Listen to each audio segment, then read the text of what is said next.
An unprecedented military airlift is underway. On June 16th, at least 32 tanker aircraft departed from American bases toward Europe, landing at key stopover bases for Middle East operations. The mission remains undisclosed, but it's not for some military exercise. A fleet of 32 tankers can support well over 200 combat aircraft operating at the same time. Meanwhile, on the other end of the globe, the USS Nimitz Carrier Strike Group has cancelled its scheduled port call in Vietnam and left the South China Sea. It is headed toward the Middle East to join the aircraft carriers that are already there. This kind of buildup usually signals preparations for a large-scale air campaign. If America plans to support Israel's campaign offensively, these tanker planes and aircraft carriers would be among the most critical assets. In the coming days, the United States may find cause to get directly involved, if it hasn't already. The drumbeats are distant, but they're marching this way. For days, Netanyahu has urged Trump to join the war against Iran. He may have finally given in to the pressure. Recently, he demanded Iran's unconditional surrender and claimed the US knows the supreme leader's exact location but will not target him for now. This story was picked up by nearly 250 sources, so it made quite the headlines. Less noticed, however, is the story of who might replace the supreme leader.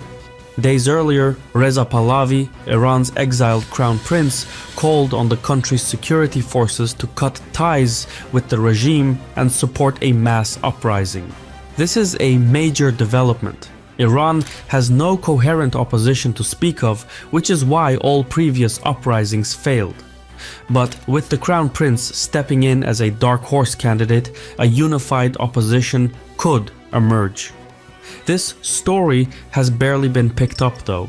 Only 80 sources reported on it, and most sources lean toward the right. So there's still much to piece together about what comes next. I use ground news to connect the dots because it allows me to check out local and regional sources. I truly believe that is the best way to understand this tricky region. I can't stress enough how important this is, which is why I asked Ground News to sponsor this video. I mostly browse the blind spot page, where they share interesting stories that other news outlets often miss due to biased reporting. Go to ground.news/Caspian or download the mobile app and enter promo code Caspian to save 40% off the Vantage plan. Also, by subscribing, you're directly supporting my channel. Thank you, Ground News. The link is below.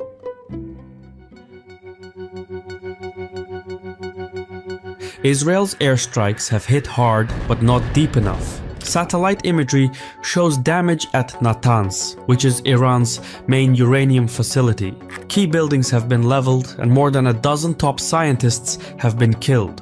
This building, for instance, turns weapons-grade uranium into uranium metal, which forms the core of a nuclear weapon. Rebuilding it could take up to a year. However, the real problem remains. Iran's most protected site, the Fordo fuel enrichment plant, is buried deep inside a mountain near Qom. Encased in reinforced concrete, the facility is believed to be beyond the reach of any Israeli weapon known to exist. It was built in secret and only publicly unveiled in 2009. Since then, Fordo has been at the center of international attempts to curb Iran's nuclear program. But Iran has other ultra-secure facilities to rely on besides Fordo.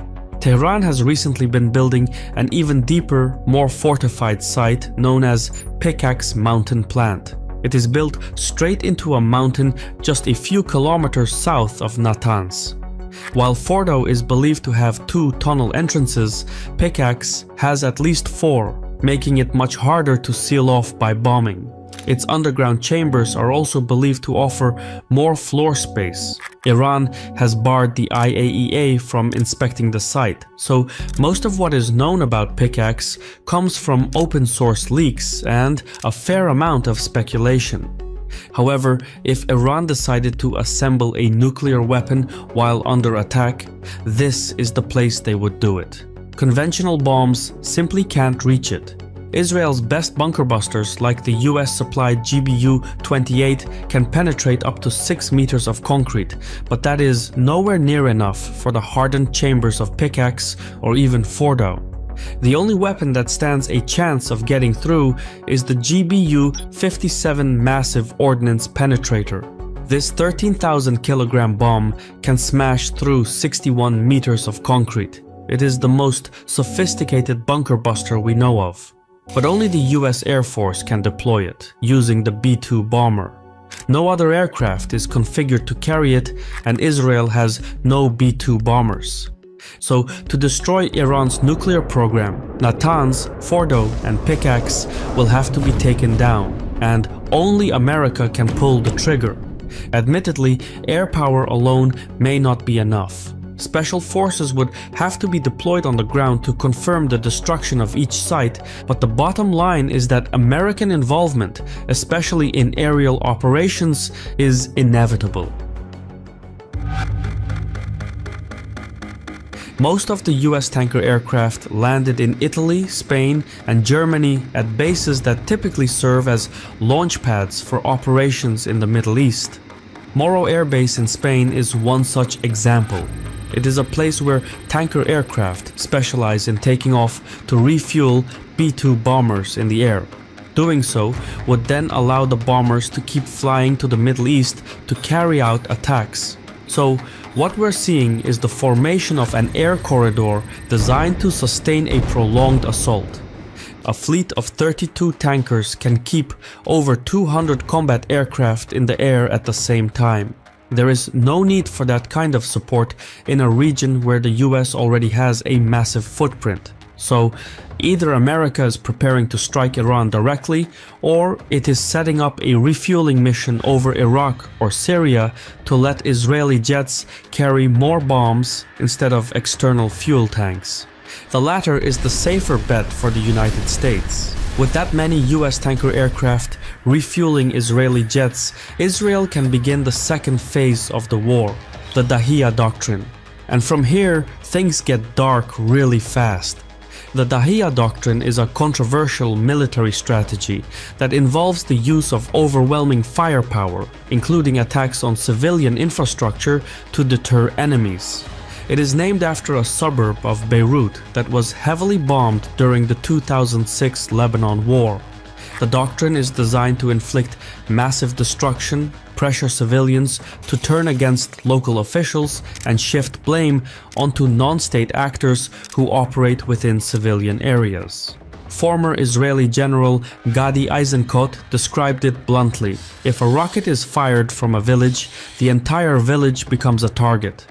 Israel is expected to apply that in Tehran, which would explain the additional tanker aircraft en route to the region. They're going to ramp up the aerial assault. The casualties would be enormous. Already, a mass exodus of civilians is underway, with many fleeing Tehran for safer ground. Critics argue the doctrine violates key principles of international law, namely the distinction between civilians and combatants, the requirement for proportionality, and the prohibition on collective punishment under the Geneva Convention. That is all very true, but sometimes power makes its own rules, and the world has no choice but to move on. This is the war American, Israeli, and Iranian policymakers have prepared for the last 40 years. It has all come down to this: Iran knows the United States is likely to join Israel in attacking its nuclear program. In anticipation, Iran has held back most of its hypersonic missiles, storing them deep underground in bunkers where Israeli bombs can't reach. These missiles, designed to evade standard defenses, including the Iron Dome, are not meant for symbolic retaliation. They are reserved for targeted, high-impact strikes on key US military assets across the periphery if America gets involved directly. Iran's strategy could include military bases such as the British Air Force Base, Akrotiri, and the Andreas Papandreou Air Base, both in Cyprus. These two are used for surveillance and regional operations and would make for top priority targets. Other targets could include the Al Udeid Air Base in Qatar, which serves as America's main regional command center. Also at risk are the Qadisiyah Air Base and the Harir Air Base in Iraq, the Ali Al Salem Air Base and Camp Arifjan in Kuwait, the Al Dhafra Air Base in the UAE, the Muwafaq Salti Air Base in Jordan, and the Prince Sultan Air Base in Saudi Arabia. Also within range are the US carrier strike groups in the Red Sea and Eastern Mediterranean, but also the Naval Support Activity Base in Bahrain, which is home to the US Fifth Fleet. If Iran fires its hypersonic missiles at these sites, the casualties would be massive, especially if equipped with dirty bombs to scatter radioactive materials. Despite Iran's efforts to hide its arsenal and nuclear sites deep underground, the US military has weapons that can still reach them. Tehran understands that if the conflict turns into a full-scale war, even its most secure sites might not stay safe for long, which is why it is carefully weighing when, where, and if to use its most powerful weapons. This will not end well.